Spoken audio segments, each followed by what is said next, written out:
வேளாங்கண்ணி அன்னையின் முதலாவது புதுமையில் பால்கார சிறுவனுக்கு மரியணை தோன்றினார். கிருஷ்ணன் என்ற சிறுவன் பண்ணையார் வீட்டிற்கு பால் எடுத்துச் செல்லும் பணியை செய்து வந்தார். அப்போது களைப்புற்று குளத்தின் அருகே இருந்த ஆலமரத்தடியில் அமர்ந்து ஓய்வெடுத்தான். அப்போது வானத்திலிருந்து ஒளி வெள்ளத்தில் பச்சிலம் குழந்தையோடு தோன்றிய மரியணை பசியோடு இருக்கும் தனது குழந்தைக்கு பால் தரும்படி கேட்டார். அதற்கு அந்த சிறுவன் கொடுத்தான். அங்கே பண்ணையார் வீட்டிற்கு பால் வந்து சேர தாமதமாகி கொண்டிருந்ததால் குழந்தை பசியோடு அழுது கொண்டிருந்தது.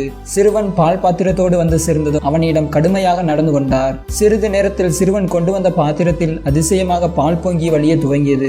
பண்ணையார் அந்த சிறுவனிடம் வழியில் என்ன நடந்தது என கேட்டார். அதற்கு அந்த சிறுவன் குளத்திற்கு அருகே குழந்தையோடு வானத்தில் இருந்து வந்த மாதாவை குறித்து விவரித்தான். இறை நம்பிக்கை இல்லாதவர் சிறுவன் ஏதோ உளறுகிறான் என்றுதான் முதலில் எண்ணினார். ஆனால் பால் பாத்திரம் நிற்காமல் பொங்கி வழிவதை கண்ட அவர் ஏதோ ஒரு அற்புதம் நடந்துள்ளது என்பதை உணர்ந்தார். அச்சிறுவனோடு மாதா குலத்திற்கு விரைந்து சென்றார். அங்கு மரியன்னை மீண்டும் அவர்களுக்கு காட்சியில் தோன்றினார். நடந்ததை கேள்வியுற்ற மக்கள் அக்குளத்திற்கு மாதா குலம் என பெயரிட்டார்கள்.